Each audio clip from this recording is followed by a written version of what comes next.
विधानसभा चुनाव हारने के बाद से एक मौका नहीं है जब अखिलेश यूपी या केंद्र शासित बीजेपी सरकार पर हमला बोलने से चूके।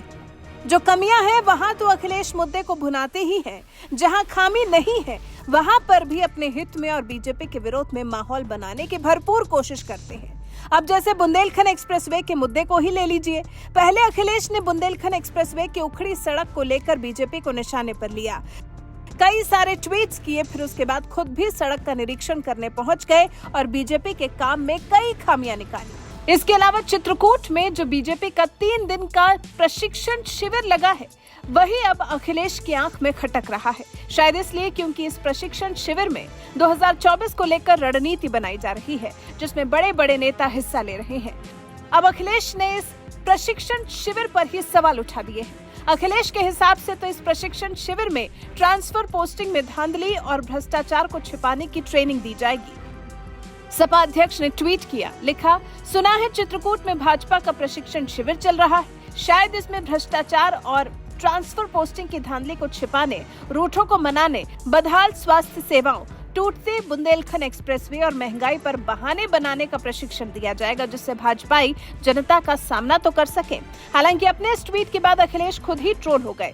सचिन त्रिवेदी नाम के यूजर ने लिखा, सुना है सैफई में सपा का प्रशिक्षण केंद्र चल रहा है, शायद इसमें अनट्रेन्ड सपाई कार्यकर्ताओं को कैसे टेक्निकली टोटी उखाड़ा जाए उसका प्रशिक्षण दिया जाएगा, जिससे सपाई जनता की गाढ़ी कमाई से दिए टैक्स के पैसे से सरकारी केंद्रों में लगाए गए टोटी को उखाड़ सके।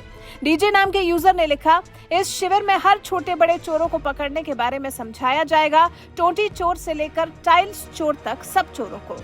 प्रफुल्ल शर्मा ने लिखा, ट्विटर पर लिखने से बेहतर है कि कुछ सीखो उनसे। प्रशिक्षण शिविर सिर्फ और सिर्फ चुनाव जीतने की तैयारी है, लेकिन आपको क्या, आप तो ईवीएम खराब है बोलकर अपने ही कार्यकर्ताओं को बहला लेते हो। एक भी चुनाव जीतकर दिखाया है आपने?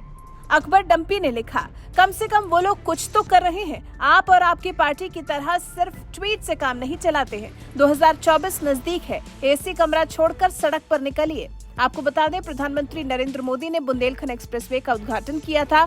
उसके कुछ दिन बाद ही हुई बारिश से एक्सप्रेसवे का एक हिस्सा टूट गया, जिसको लेकर योगी सरकार विपक्ष के निशाने पर आ गई। विपक्ष ने सरकार पर बुंदेलखंड एक्सप्रेसवे निर्माण में धांधली का आरोप लगाया। हालांकि अखिलेश यादव ने तो एक के बाद एक ताबड़तोड़ ट्वीट्स करने के बाद फिर खुद भी जाकर टूटे हुए हिस्से का निरीक्षण किया था और एक्सप्रेसवे पर सुविधाओं को लेकर कई तरह के सवाल भी उठाए थे। और अब ये प्रशिक्षण शिविर, जिसे अखिलेश बीजेपी की नाकामियां छिपाने का मात्र एक तरीका बता रहे हैं। वैसे आप अखिलेश के मत से कितना सहमत हैं? आप अखिलेश के प्रशिक्षण शिविर को लेकर बीजेपी पर लगाए गए आरोपों पर क्या कहना चाहते हैं? कमेंट कर हमें जरूर बताएं।